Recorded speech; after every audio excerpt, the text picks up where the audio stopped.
Android users சமீப காலமா ஜியோ நிறைய புது புது விஷயங்களை அறிமுகப்படுத்திக்கிட்டு இருக்காங்க. அதுல ஜியோ காயின் ஒண்ணு. அதுக்கு அடுத்து பாத்தீங்கன்னா Jio cinema, Disney plus Hotstar இந்த 2 பேரும் மெர்ஜ் ஆகி ஜியோ ஹாட்ஸ்டார் சொல்லிட்டு அறிமுகப்படுத்தினாங்க. இப்போ ஃபைனலா கூகுளுக்கே ஆபோகிற மாதிரி ஜியோ ஒரு ஓஎஸ் அறிமுகப்படுத்திருக்காங்க. இதுக்கு பேரு ஜியோ டெல் ஓஎஸ் அப்படின்னு சொல்லிட்டு. ஸோ இந்த ஓஎஸ் நம்ம எதுல பயன்படுத்தலாம் அப்படிங்கிற விவரங்களை நான் உங்களுக்கு டீட்டெயிலா தெரியப்படுத்த போறேன். கண்டிப்பா தெரிஞ்சுக்கோங்க, உங்களுக்கு ரொம்ப ரொம்ப யூஸ்ஃபுல்லா இருக்கும். ஸோ இதை பத்தி நீங்க முழுமையா தெரிஞ்சுக்கணும் ஆசைப்பட்டீங்கன்னா வழக்கம் போல நம்ம வீடியோக்கு லைக் கொடுத்துக்கோங்க. தொடர்ச்சியா நம்முடைய சேனல்ல சப்போர்ட் பண்ணுங்க. வீடியோவை எந்த பகுதியும் நீங்க ஸ்கிப் பண்ணாதீங்க. ஸ்கிப் பண்ணீங்கன்னா உங்களால மற்றவங்களுக்கு ஷேர் பண்ண முடியாது. இப்போ அதை பத்தி டீட்டெயிலா தெரிஞ்சுக்கலாம் வாங்க.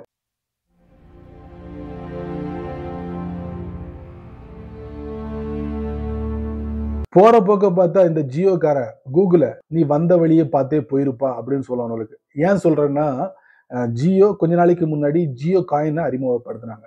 அதுக்கப்புறம் பாத்தீங்கன்னா ஜியோ சினிமாவையும் டிஸ்னி பிளஸ் ஹாட்ஸ்டாரையும் ரெண்டையும் மெர்ஜ் பண்ணி ஜியோ ஹாட்ஸ்டார்னு சொல்லிட்டு ஒன்று வெளியிட்டாங்க. அதுக்கப்புறம் இப்போ எதுல நிக்கிறாங்க தெரியுமா? இந்த ஜியோ டெல் ஓஎஸ் அப்படிங்கிற ஒரு பிளாட்ஃபார்மை அறிமுகப்படுத்திருக்காங்க. எதுக்கு, எங்க பயன்படுத்தலாம் அப்படிங்கிற விவரங்களை நான் உங்களுக்கு இந்த வீடியோல பதிவு பண்றேன், தெரிஞ்சுக்கோ. சரி, இந்த ஜியோ டெல் ஓஎஸ் ஸ்மார்ட் டிவில நீங்க பயன்படுத்தலாம். சரி, ஆல்ரெடி இந்தியால யாரு இந்த இடத்த நிரப்பியிருக்கா அப்படின்னு பார்த்தா கூகுள் தாங்க. கூகுள் உள்ள வரும்போது கூகுள் டிவி அப்படிங்கிற பேர்ல தான் உள்ள வந்தாங்க. அதுக்கப்புறம் காலப்போக்கில் என்ன பண்ணாங்க, கூகுள் டிவி நல்லா இல்ல, அதனால நாங்க என்ன பண்றோம், கூகுள் டிவியை ஆண்ட்ராய்டு டிவின்னு மாத்துறோம் அப்படின்னு சொல்லிட்டு உள்ள வந்தாங்க.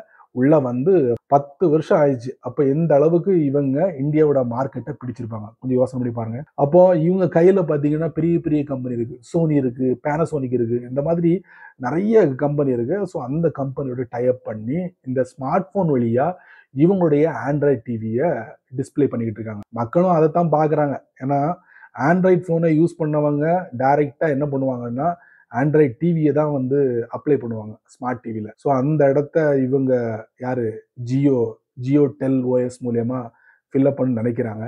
எதனால அப்படின்னு பார்த்தா இந்தியால மட்டும் தற்சமயம் 3.5 கோடி பேர் ஸ்மார்ட் டிவி வழியா நிறைய விஷயங்களை பார்க்க ஓடிடியை பாக்குறாங்க. அதுக்கப்புறம் லைவா நிறைய ப்ரோக்ராம விரும்புறாங்க. ஸோ அதுக்காகவே ஸ்மார்ட் டிவியோட விற்பனை அதிகமா இருக்கு. ஸோ அதுக்கு வர்றவங்க அதிகமா இருக்காங்க. சரி, இதுக்கு முன்னாடி இந்த ஸ்மார்ட் டிவியை பயன்படுத்துறவங்க என்னத்தை பயன்படுத்திக்கிட்டு இருந்தாங்க அப்படின்னு பார்த்தா அதுவும் தெளிவா தெரியுது, ட்ரெடிஷ்னல் டிவி அப்படிங்கிறாங்க. ஸோ அதை நான் போய் சர்ச் பண்ணி பார்க்கும்போது தெரிஞ்சுது, நார்மலா ப்ரோக்ராம்லாம் ஃபிக்ஸ் பண்ணிடுவாங்க. இன்னென்ன டயத்துக்கு இன்னென்ன ப்ரோக்ராம் ஒளிபரப்புவாங்க. இதைத்தான் ட்ரெடிஷ்னல் டிவி அப்படிங்கிறாங்க.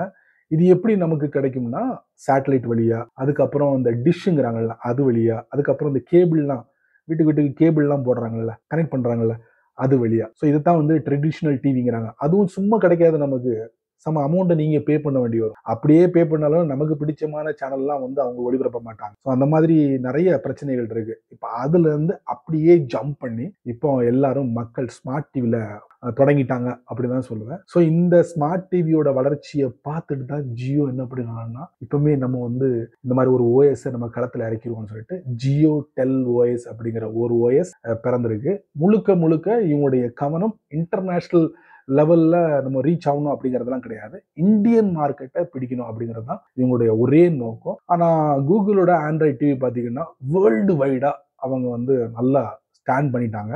இந்தியாலையும் நல்லபடியா ஸ்டாண்ட் பண்ணிட்டாங்க. ஸோ இனி வரக்கூடிய நாட்கள்லாம் தெரியும் இந்த ஜியோ டெல் ஓஎஸ் நிலைச்சு நிக்குமா, அப்படியே வந்த வெளியில போயிருமா அப்படிங்கிறது இனி வரக்கூடிய நாட்கள்லாம் தெரியும். ஜியோவும் இவங்க பெரிய பெரிய பிராண்டோட கொலாப் பண்ணிருக்காங்க. ஸோ கொலாப் பண்ணி தான் இந்த ஓஎஸ் களத்துல இறக்க போறாங்க. ஸோ அந்த மாதிரி டிவி வாங்கி பயன்படுத்தும் போது தான் அதோட பெஸ்ட் ரிசல்ட் தெரியும். ஆல்ரெடி ஆண்ட்ராய்டு டிவிக்குள்ள பாத்தீங்கன்னா கூகுளோட அசிஸ்டன்ட் இருக்கு, அதே மாதிரி பிளே ஸ்டோர் இருக்கு, அதுக்கப்புறம் குரோம் காஸ்ட் இருக்கு. இந்த மாதிரி நிறைய விஷயங்கள் இன்ட்ரெஸ்டிங்கான சர்வீஸ்லாம் கூகுள் கிட்ட இருக்கு. குறிப்பா பாத்தீங்கன்னா நீங்க ஆண்ட்ராய்டு டிவி உள்ள ஸ்மார்ட் டிவி வாங்குனீங்கன்னா கிட்டத்தட்ட 10,000க்கு மேற்பட்ட ஆப்ஸை நீங்க அக்சஸ் பண்ணலாம். அதுதான் ஒரு ஹைலைட்டான விஷயம். ஸோ இதெல்லாம் பார்க்கும்போது ஜியோ டெல் ஓஎஸ் நிலைச்சு நிக்குமா அப்படிங்கிற ஒரு கேள்வி எழுது. காலம்தான் பதில் சொல்லும். நீங்க என்ன சொல்றீங்க? உங்களுடைய கருத்தை வழக்கம் போல என்ன பண்ணுங்க, வீடியோ கீழே பதிவு பண்ணிக்கங்க. சரி நண்பர்களே, இந்த வீடியோவை நீங்க ரொம்ப பொறுமையா நீங்க வாட்ச். இந்த வீடியோல இந்த ஜியோவோட ஜியோ டெல் ஓஎஸை பற்றி ஒரு சில விஷயங்களை நான் பதிவு பண்ணியிருக்கேன். கண்டிப்பாக நீங்கள் மட்டும் தெரிஞ்சுக்கிட்டா நல்லாவா இருக்கும். ஸோ இதை ஒரு 4 பேருக்கு ஷேர் பண்ணி விட்டீங்கன்னா அவங்களும் இதோட பலனை அனுபவிப்பாங்க. நீங்கள் நம்ம சேனலுக்கு புதுசாக இருந்தீங்கன்னா வழக்கம் போல் யூடியூப்காரன் இல்லை யூடியூப் கீழே நிறைய பட்டனை கொடுத்துருக்காங்க. அதில் ஒன்று தட்டி விட்டுக்கோங்க. அதுக்கு கீழே கமெண்ட் செக்ஷன் இருக்கு. இதை பற்றி உங்களுடைய கருத்து என்ன அப்படிங்கிறத மறக்காம நல்ல ரீதியில் பதிவு பண்ணிங்க. பிடிச்சா லைக் பண்ணுங்க, பிடிக்கலன்னா அன்லைக்.